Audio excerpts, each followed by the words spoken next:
দলে দলে হামার দিকে এগোচ্ছে বিদ্রোহী গোষ্ঠী তাহরির আল শামের সদস্যরা। পুরোপুরি প্রবেশের আগেই দখলে নেয় সেখানে থাকা সামরিক ঘাঁটি। এরপর হামা শহরের কারাগার নিজেদের দখলে নিয়ে বন্দী থাকা নিজেদের সহযোগীদের মুক্ত করে আনেন তারা। স্থানীয় সময় বৃহস্পতিবার এ দৃশ্যের দেখা মেলে সিরিয়ার হামা শহরে। এরপর আনন্দ মিছিল করেন তারা।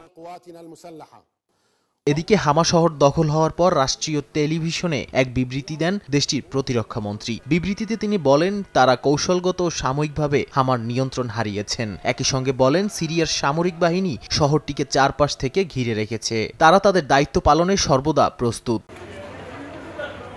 এদিকে বিদ্রোহীরা আলেপ্পো শহর দখলে নেয়ার পর থেকে চরম খাদ্য সংকটে ভুগছেন বাসিন্দারা। সরকারি স্থাপনাগুলোতে হামলা, রাতের বেলা কারফিউ, সব মিলিয়ে খাদ্যের দোকানগুলোতেও মিলছে না পর্যাপ্ত খাবার। এতে কিছুটা বাড়ানো হয়েছে খাদ্যমূল্য। কয়েক সপ্তাহের মধ্যে এমন পরিস্থিতিতে বেশ উদ্বিগ্ন বাসিন্দারা।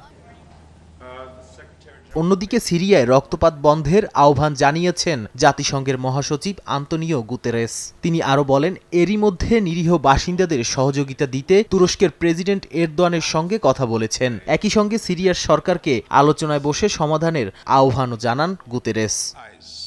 নাদিম মারজান, সময় সংবাদ।